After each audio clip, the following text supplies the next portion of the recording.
తాకట్లో ఉన్న బంగారాన్ని విడిపించి ఆ రోజున మార్కెట్ ధర కట్టి మిగిలిన డబ్బును మీకు అందిస్తుంది కొమ్మూరి గోల్డ్.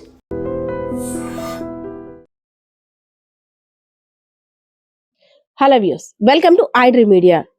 ఈ మధ్య రీల్స్ మీద వ్యామోహంతో పిచ్చి పిచ్చి వెకిలి చేష్టలు చేయడానికి కూడా వెనకాడట్లేదు కంటెంట్ క్రియేటర్స్.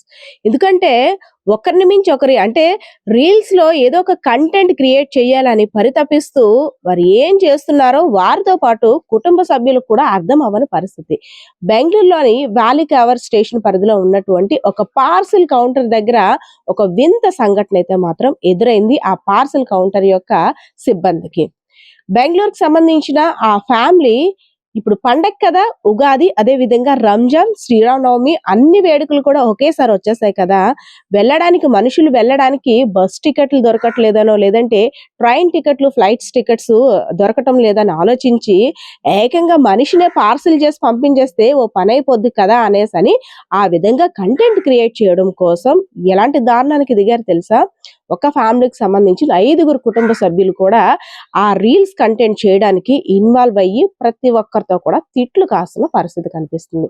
అందులోని వృద్ధుడైనటువంటి తండ్రిని ఒక బ్యాగ్ లో కూరేసి ఆ కుటుంబ సభ్యులు, కూతురు, అల్లుడు, అత్త అందరూ కలిపి ఒక పార్సిల్ కౌంటర్ కి తీసుకొచ్చారు. ఈ పార్సిల్ ని పలానా ప్లేస్ నుండి పలానా ప్లేస్ కి పంపించాలని. పార్సిల్ కౌంటర్ వారు కంపల్సరీగా మనం పంపించే పార్సిల్ ని చెక్ చేస్తుంటుంటారు కదా. అందులో భాగంగానే ఏంటి ఇంత పెద్ద మూట ఉంది అనేసి అది కూడా కదులుతుంది ఏంటని చూసే లోపు ఒక మనిషి అయితే మాత్రం బయటకు వచ్చారు. ఒక్కసారిగా పార్సిల్ కౌంటర్ యజమాని అయితే మాత్రం అవాక్కైన పరిస్థితి. ఏంటి మనిషిని పెట్టారు ఇలా, ఇది ఎంతవరకు కరెక్ట్ అంటే, అవును, ఇప్పుడు ట్రైన్ టికెట్స్, ఫ్లైట్ టికెట్స్, అదే విధంగా బస్ టికెట్స్ ఏవి కూడా ఖాళీ ఉండటం లేదు కదా. అందుకే మనిషిని పార్సిల్ చేసుకుంటే బెటర్ ఏమో, తొందరగా వెళ్ళిపోయే అవకాశాలు ఉంటాయని రీల్స్ కంటెంట్ లో చూపించడానికి ఈ విధంగా మా ప్రయత్నం చేస్తున్నాము అనేసరికి ఒక్కసారిగా షాక్ గురయ్యారు అక్కడ పార్సిల్ సిబ్బంది అంతా కూడా. ఎప్పుడైతే మూటని ఇప్పారో అంటే ఊపిరి ఆడక ఆ వృద్ధుడైనటువంటి తండ్రి చాలా ఇబ్బందికి గురయ్యాడు.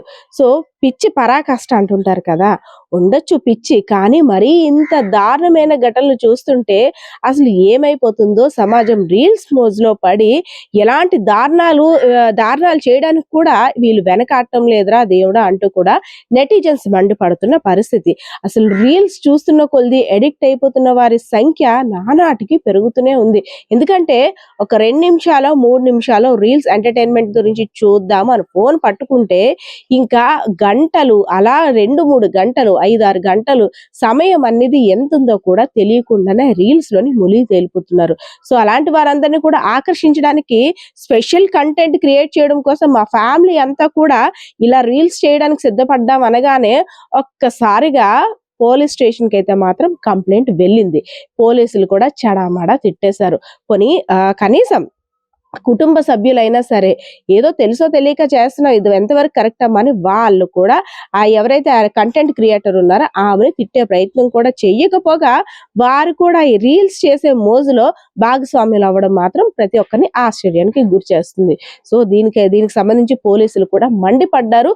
ముఖ్యంగా రీల్స్ కి, మొబైల్స్ కి ఎడిక్ట్ అవ్వడం వల్ల అసలు ఏం చేస్తున్నారో తెలియని అయోమయ పరిస్థితిలో ఉన్నారు. కాబట్టి ప్రతి ఒక్కరు కూడా వాళ్ళంతట వాళ్ళు సెల్ఫ్ గా మొబైల్ ఎడిక్షన్ మాత్రం తగ్గించుకోవాల్సిన పరిస్థితి. లేదంటే పరిస్థితి ఇంకా చేయి దాటిపోయే అవకాశాలు కూడా ఉంటున్నాయి. చూస్తున్నాం రీల్స్ లో చూసి రీల్స్ కోసం ఒక పసిబిడ్డని డిక్కీలో పెట్టుకొని ఆ తల్లి స్కూటీ నడిపేస్తుంది. సో ఇలాంటి దారుణాలు ఇంకెన్ని చూడాల్సి వస్తుందో. ఒకరిని చూసి ఒకరు ఇంతకన్నా ఇంకో వెరైటీగా చేయాలి, ఇంతకన్నా ఇంకో వెరైటీ కంటెంట్ ని క్రియేట్ చేయాలన్న ఆలోచనలతో ఏం చేస్తున్నారో కూడా తెలియకుండా శృతి మించిపోతున్నారు అనేది ఈ రీల్ చూసిన తర్వాత అర్థమవుతుంది. మీరు కూడా ఒకసారి ఆ రీల్ చూసేయండి. కెమెరా పర్సన్ బాలకృష్ణతో పద్మ, ఐడ్రీమ్ మీడియా.